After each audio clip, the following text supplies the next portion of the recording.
वगण में अवां खे ख़बर ॾींदा हलूं त वगण में टैक्सी कार ड्राइवर खां मीरो खान थाने जे हद मां कार पुर मज़म्मत ते नौजवान अब्दुल हक चांडियो क़त्ल कातिलनि जी गिरफ़्तारी लाइ वारसनि पारां मक़दूल जो लाश रखी मेन इंडस हाईवे ते धरणो जारी। इन मौके ते मक़दूल जे वॾे भाउ अब्दुल नबी चांडियो ऐं ड्राइवर यूनियन जे सदर अब्दुल गनी चांडियो ॿुधायो त असांजे हमरा खे किराए बहाने वञी मीरो खान थाने जे हद में कार फुर करे नौजवान खे बेदर्दी सां चाकुनि जा वार करे क़त्ल कयो आहे। हिननि आला इख्तियारनि खां मुतालबो कयो त वाक़े जी जांच करे असां सां इंसाफ़ कयो वञे।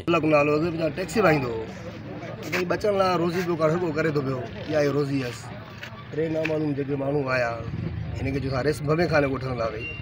उहे वीचारा सवारी लाइ बचण लाइ रोज़ी लाइ हितां वियो जेको आहे सो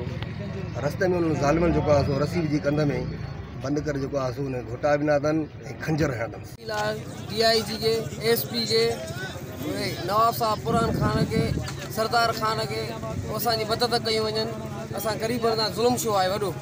पुलिस हिमल ताईं SP कान पहुतो आहे, न वरी को पुछाईंदा कनि। ऑफिस जे पाड़े में वेठो आहियां,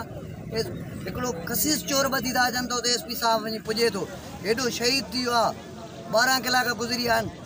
SHO मीरो खान का एक्शन जवाबदार गिरफ़्तार न करे सघियो आहे। टैक्सी आहियूं असांजो दोस्त खे वठी आहे टैक्सी कराए वञी रस्ते ते कंबर खां परियों खंबे खाने रोड ते वञी गाड़ी खसण जी कोशिशि कयूं, हुन वेड़ जी कोशिशि कई त हुनखे छुरा हणी मारे गाड़ी बि काया छोकिरे खे रोड ते फिटी करे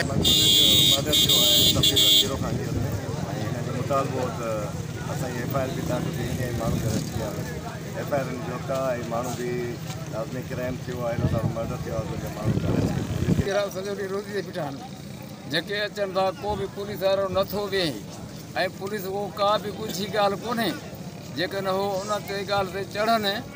त हुननि सां बि काफ़ी कुझु अहिड़ा माण्हू आहिनि जेके हींअर हींअर ॿुधाए सघंदा त फलाणे टोले जा आहिनि। एतमाद कयो बशीर साहब जो आहे त मां जेको आहे त जेको माण्हू ॻोल्हे वठंदुसि तव्हां सां इंसाफ़ थींदो। असांजो असल में टैक्सी ड्राइवर आहे, टैक्सी हलाईंदो आहे, उहे वियल हुयो सवारी सां,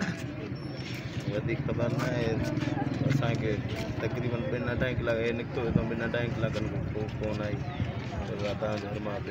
मज़ीद ख़बरनि ऐं तफ़सीलात लाइ विज़िट कयो असांजी वेबसाइट www.awamiNewsHD.com ऐं ॾिसंदा रहो अवामी न्यूज़ HD।